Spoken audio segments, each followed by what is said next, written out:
ନମସ୍କାର। ଆପଣମାନେ ମୋ ରଚିତ କବିତାଟିକୁ ଶୁଣିବାକୁ ସମୟ ଦେଇଥିବାରୁ ମୁଁ ଆପଣମାନଙ୍କୁ ଧନ୍ୟବାଦ ଅର୍ପଣ କରୁଛି। ତାଳ ଗଛର ଆତ୍ମକଥା।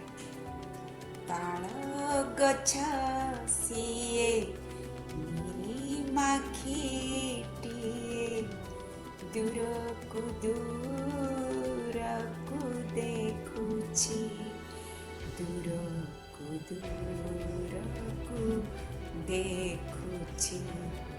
ତା ଦୁଃଖ ପସରା ଗୋଟେ ଅପାସରା, ହୁଏନି କା ହାତ ଧରା, ହୁଏନି ମୋ ହାତ ଧରା।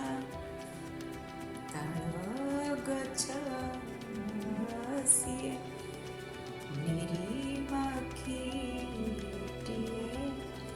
ଦୂରକୁ ଦୂରକୁ ଦେଖୁଛି। ଦିନେ ପ୍ରଭାତରେ ଅଧା ଶରୀରରେ ନିଆଁରେ ଜଳି ଡାକୁଛି। କିଏ ତୁ ମାନବ ଜଳାଇ ଶରୀର, ତଡ଼ପି ତଡ଼ପି ମାରୁଛି। ତାଳ ଗଛ ସିଏ ନିରିମାଖିଟିଏ,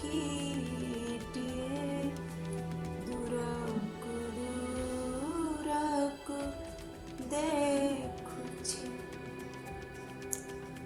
ତା ଜଳା କାୟାକୁ ନିତି ଆଖି ପଡ଼େ, ଖୋଜେ ତା ନରମ ମନକୁ, ବୁଝି ପାରେନି ତା ହୃଦୟ ଦରଦ କେତେ ଅଛି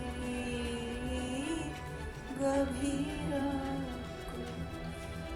ତାଳ ଗଛ ସିଏ ନିରିମାଖିଟିଏ, ଦୂରକୁ ଦୂରକୁ ଦେଖୁଛି।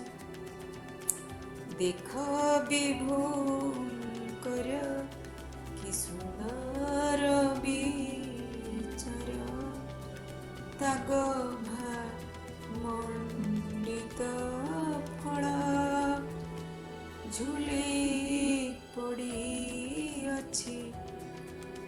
ହସି ହସି କରି ଝୁଲି ପଡ଼ିଅଛି, ହସି ହସି କରି ଆନନ୍ଦେ ସିଏ ବିଭୋର, ଆନନ୍ଦେ ସିଏ ବିଭୋର। ତାଳ ଗଛ